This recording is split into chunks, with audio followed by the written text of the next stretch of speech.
गुड़िया के पिता तेल बेचने का काम करते थे। गुड़िया हर रोज अपने पिता रोशन को तेल में मिलावट करते हुए देखती थी। पिताजी, आप ये तेल में रोजाना क्या मिलाते हैं? बेटी, मैं तेल में एक केमिकल मिलाता हूँ जिससे 1 लीटर तेल 10 लीटर बन जाता है और हमें ढेर सारा मुनाफा होता है। इसी तरह पैसे कमाए जाते हैं। आप उसे गलत शिक्षा क्यों दे रहे हैं? मैंने 50 बार कहा है कि मेरी बेटी को ये उल्टी सीधी बातें मत सिखाया करो। ईमानदारी से काम करने में तुम्हें क्या परेशानी है? 4 पैसे कम आएंगे लेकिन संतुष्टि से तो रह पाएंगे। अरे तुम अनपढ़ हो, तुम क्या जानो दुनियादारी। जब जेब में पैसे होते हैं तो सब कुछ अच्छा लगता है, चाहे संतुष्टि हो या ना हो। पैसों के बिना सब बेकार है।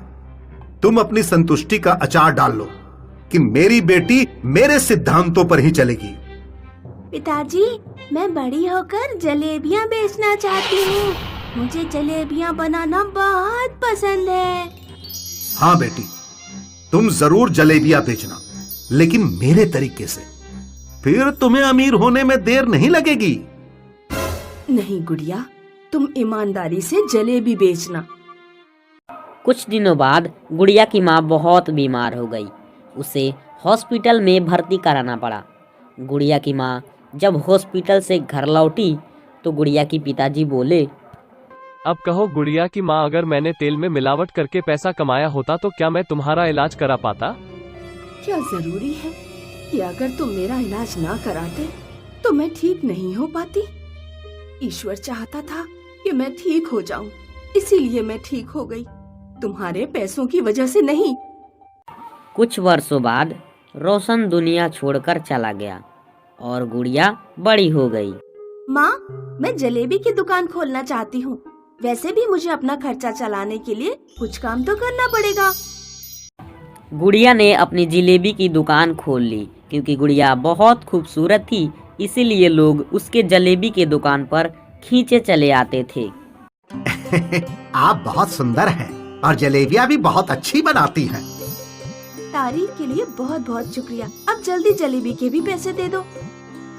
गुड़िया की दुकान से जो भी आमदनी होती वह अपने मेकअप और कपड़े खरीदने में खर्च कर देती। गुड़िया, तुम जितना कमाती हो कम से कम उसका 1/3 हिस्सा बचाया तो करो, वरना भविष्य में तुम्हें परेशानी हो सकती है। गुड़िया अपनी माँ की बातें एक कान से सुनती और दूसरे कान से निकाल देती। अब गुड़िया की जरूरतें और भी ज्यादा बढ़ने लगी थी। पड़ोसी डॉली ने अपनी स्कूटी खरीदी है, अब मैं भी अपनी स्कूटी खरीदूंगी। लेकिन स्कूटी खरीदने के लिए चाहिए पूरे 50,000। ज्यादा पैसे कमाने के लिए थोड़ी बहुत चालाकी करनी पड़ती है। जलेबी के सामान में मिलावट बढ़ानी पड़ेगी। वैसे भी लोग मेरी सुंदरता के दीवाने हैं। मैं कितनी भी मिलावट कर लूं, वो मुझसे बातें करने तो आएंगे ही। गुड़िया ने ज्यादा पैसे कमाने के लिए मैदा, घी और चाशनी और हर एक सामान में खूब जमकर मिलावट करने लगी। वो ऊपर से देसी घी का स्प्रे कर देती और लोगों से कहती, मैंने शुद्ध घी में जलेबियां बनाना शुरू की हैं, इसीलिए जलेबियों के पैसे थोड़े ज्यादा देने होंगे। देसी घी सेहत के लिए बहुत फायदेमंद होता है, इसीलिए पैसे देने में बिल्कुल कंजूसी मत करना। गुड़िया की माँ जब गुड़िया को सामान में मिलावट करते हुए देखती तो उसे वो टोकती। गुड़िया, इस तरह तुम्हें सामान में मिलावट नहीं करनी चाहिए।